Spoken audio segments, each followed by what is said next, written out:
మనం ప్రస్తుతం అంబేద్కర్ గారు రాసినటువంటి ప్రజాస్వామ్యంలో ఉన్నామో లేకపోతే ఎవరి ప్రణాళిక వాళ్ళు అమలుపరుచుకునేటువంటి రెడ్ బుక్ రాజ్యాంగంలో ఉన్నామో అర్థం కావడం లేదు. ఎందుకంటే గత కొన్ని రోజులుగా జరుగుతున్న సంఘటనలే నిన్నటికి నిన్న భూమన కరుణాకర్ రెడ్డి గారు కానీ, అంబటి రాంబాబు గారు కానీ, ప్రస్తుతానికి జోగి రమేష్ గారు ఇలా ప్రతిరోజు వైఎస్ఆర్సీపీ శ్రేణుల్లో యాక్టివ్గా ఉండే వారిని అందరినీ టార్గెట్గా చేసుకొని వారి రెడ్ బుక్ రాజ్యాంగాన్ని ఇంప్లిమెంట్ చేస్తూ ఉన్నారనమాట.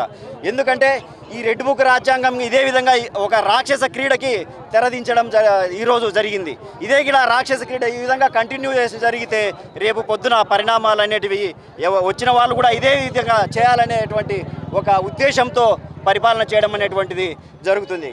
ఇప్పటికైనా పోలీసు వారు కానీ వారికి సంబంధించిన వ్యవస్థ కానీ వాళ్ళ విధులు నిర్వహించాలి తప్ప రాజకీయ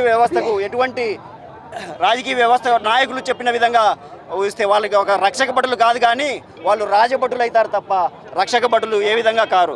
ఇదే సాంప్రదాయం కూడా ఒక పక్క సపోజ్ ఒక రేపు జరిగినప్పుడు ఆ రేపిస్ట్ని అందరం ఎక్కించి పల్లకి మోస్తూ ఉంటే ఇంకో పక్క బాధితురాలిని నువ్వు ఆ టైంలో ఎందుకు వెళ్తున్నావు అని చెప్పి ఆమె మీద కేసులు పెట్టే విధంగా రాజ్యం జరుగుతూ ఉంది. అంటే ఒక పక్క నిందితుడిని శిక్ష వేస్తూ నిందితుడి పైన కేసులు నాన్ బెయిలబుల్ కేసులు పెడుతూ ఇంకో బాధితులపైన కేసులు పెడుతూ ఇంకో పక్క నిందితులను పల్లకీలు మోస్తూ ఉన్న విధంగా ఈరోజు పోలీసు వ్యవస్థ అనేటువంటిది ఉంది.